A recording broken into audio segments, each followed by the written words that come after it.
I have too many watches. If you're like me, you like talking about watches, and if you've clicked on this video, there's a good chance that you like listening to people waffle about watches as well. This video is a look at my entire collection from the very beginnings to right now, chronologically. So as most collections would, let's start with Casio. Now this is my first ever Casio. I think I got it in 2010. It's seen better days. It's still going. And I'm pretty sure this has never had a battery change. I also got some other bits and pieces here. The classic calculator watch my auntie bought me from Hawaii, and I bought myself this at some point along the way. So yeah, there's your beginnings. They're not part of the main collection, but definitely worth a mention.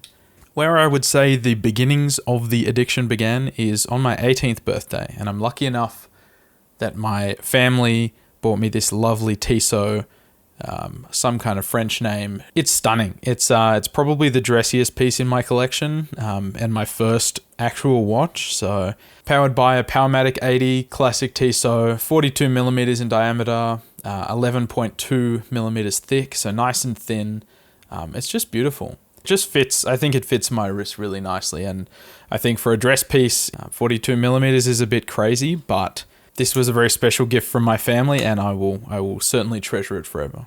And nice and early into the collection, we get into Seiko. I'm lucky enough that I was able to go on a trip to Japan in 2018. It was kind of a school thing, and we had about 15 minutes to go shopping in Osaka.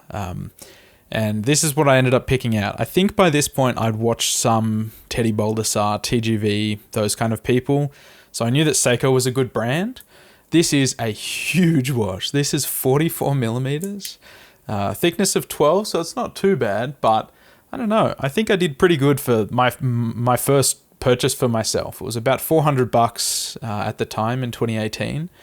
And yeah, not running right now because it's a quartz, but I think I did pretty good. I'm a huge fan of the steel bezel. I think that's really cool, and it kind of, I don't know, has the vibe of like a gauge cluster on a car. So maybe that was foreshadowing something else, another addiction.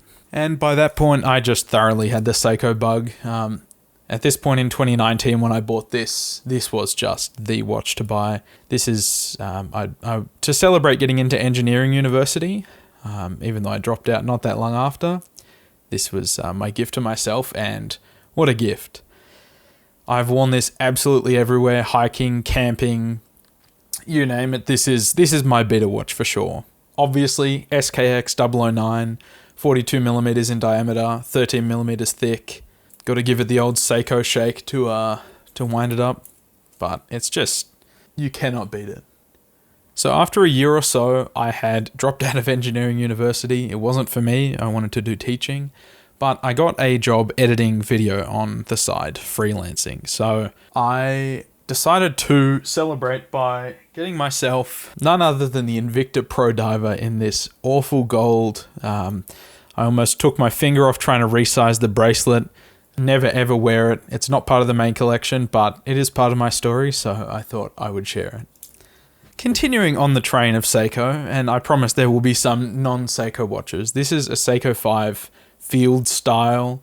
The SNK 803 is the model number. 37 millimeter diameter, so it's a lot smaller than anything I'd previously had in the past, but after putting it on this aftermarket NATO strap, I really love it. I think it looks great.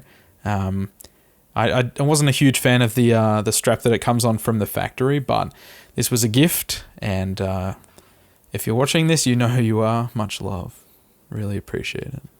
Now, this next watch was actually a Kickstarter by a company called Xeric, and it's a good-looking watch. Don't get me wrong. The finishing, I don't know, it doesn't feel super premium. It's quartz, 44 millimeters in diameter, and it is 15 plus 4. So that's 19 millimeters thick with the sapphire dome.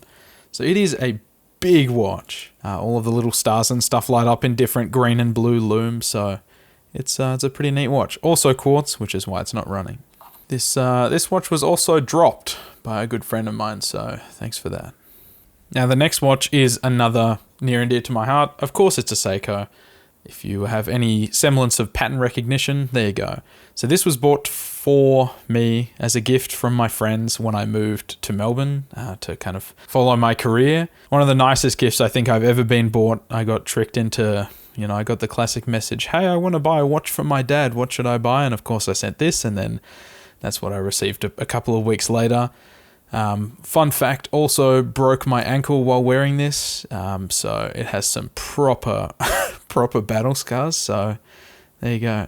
I think it's the nicknamed the sea urchin, I'm fairly sure. Maybe some spiky looking marks and stuff.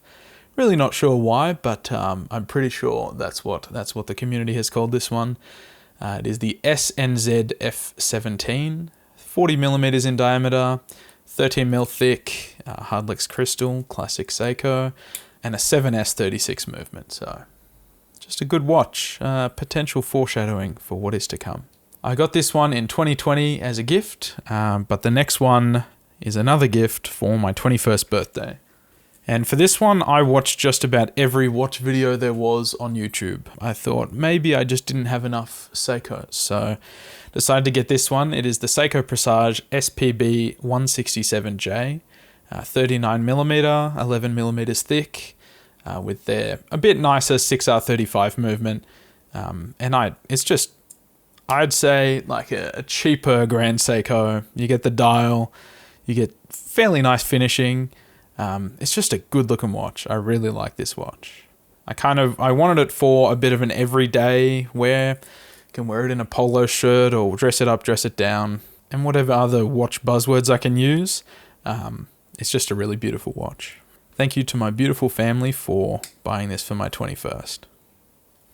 Now, the first big hitter. This is my Omega Speedmaster. Of course, it's a 42 millimeter diameter, 13.2 millimeters thick, domed sapphire, 3861. You know the drill. But I love this watch. It was bought for me as a kind of promotion gift, / marking a successful project I worked on. You just can't go wrong. I honestly, at this point, had no idea about anything in the luxury watch world. But yeah, this was the gateway drug for sure.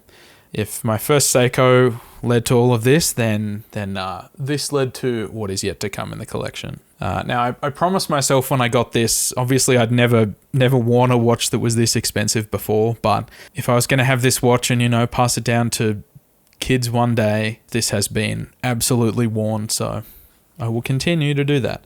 It does have the new style bracelet, but I got a little bit bored of it, so I bought this nice leather strap and has a deployment clasp. It's quite nice. So yeah. And moving on from there, I thought Tissot PRX. The time is 2024 at this point, and it was in full swing. The integrated bracelet trend was happening, and you'll notice it's not here. I sold it. I bought the silver dial with gold indices, and I just was not a fan. The finish, it just felt pretty cheap. It just didn't hit the same. I really wanted the green dial with the Powermatic 80, but I just didn't have the cash to spend, so I cheaped out and I regretted it. So a few months ago, being gifted to my younger cousin who's 12, so hopefully that starts his watch collecting journey, and there will be more of us. But after the PRX, I went to Japan again, and I was looking for a Citizen, the gold with the green dial. I'm not sure how you'd pronounce it, but I couldn't find it. It turns out they don't sell it in Japan, at least nowhere that I looked, and we spent a whole day looking for it. So instead, I obviously decided to go for a G-Shock, and you can't go wrong. I think this is a special edition. My notes here, I've written, it is a G-Shock, so that's the specifications. I was looking at the Seiko GMT as well, the new one with the silver dial and the kind of Batman styling, and I absolutely wanted it. I obsessed over it. But then when I saw it in person, I was not a fan. So this was the Japan watch. I went over to Japan not wearing anything on my wrist and thinking that I would buy the GMT. But this is what I ended up coming back with, I think on the second last day of the trip. So not wearing a watch for that whole trip was strange. It has a purple backlight, which is pretty cool. Purple is my favorite color, so there you go. And the next one after this is also an empty slot. I bought myself a Tudor Black Bay GMT, the Pepsi with the black dial, and it is such a stunning watch. As you can see in this footage here, it's just such good looking. It fit my wrist well. It's just beautiful. But I also tried on a Cartier Santos in medium, and it just I think it's ruined me forever, to be honest. just how thin it is with an automatic movement somehow crammed in there, and it wears so nicely, and I think I just couldn't look at the Tudor the same. What's in this spot here kind of does a similar thing for me, so I decided to move it on. I am a huge fan of Tudor, and I'll have another one day, but yeah, that's not right now. So then after my Japan trip, I got back and actually found the watch that I wanted in Australia, which is great. Had to buy it from Interstate as well. It was a hard one to find. It's flashy. I don't love it, but I wanted to see what gold looked like on me. I don't have any two-tone watches to wear rings and stuff with, so I just wanted to see what gold was like. It's a nice watch. I foresee, it's a little bit flashy for me, but I foresee getting a steel version at some point because I think they look really cool. The bracelet, the day-date style president bracelet, whatever you want to call it, is always going to be a cool look. So I can definitely foresee one of those coming in the future. Now, before we get on to the grand finale, a shout out, the nicest watch in my collection, which is Chairman Mao. I have no idea where this is from. It was given to me by my uncle, who kind of got me started on this addiction in the first place. But yeah, the strap was awful, so I threw it on this this NATO that I actually bought for this Seiko before. And yeah, it's I've worn it I think once ever, and it was kind of as a joke, but yeah, it's yeah, it sure is a watch. Now, I've probably clickbaited it in the thumbnail or the title or something. Rolex. Everyone has their grail, and the grail for me for the longest time has been a Submariner. Of course, it's the newest model, ceramic bezel, 41mm. Like what else can I say? It is just a stunning watch. It has the glide lock clasp. It's just, you could just go the rest of your life with one watch and this being it without a doubt. It's just stunning. It's beautiful, but it's a little bit flashier than I anticipated. I've had some attention from it that I'd prefer not to get. I've said before to some friends of mine, if I could be wearing this and it was invisible, I absolutely would do that. But people know this watch. I wanted this to kind of just be something that I can wear every day and kind of fly under the radar. But it turns out the most recognizable watch in the world does not fly under the radar. I was looking at potentially moving this on and getting an Oyster Perpetual with the silver dial, but I think I might have to give up on the idea of wearing a Rolex as an everyday watch and no one noticing. So, you know what, a Grand Seiko Shunbun SBGA 413 in the future as an everyday wear, you know, it might go alright. We'll see what happens. So there you go. There is my watch collection. Thank you for watching this long into the video. I would really appreciate any suggestions you have with where to move forward with my collection, what you would buy next. I'm thinking Grand Seiko, given my love for Seiko, is probably a safe next step, but any suggestions you might have, I'd really appreciate. Thank you for watching, and feel free to subscribe and like if you would like to see some more videos from me. I've got heaps of stuff planned, so I would love to make some more videos. Cheers.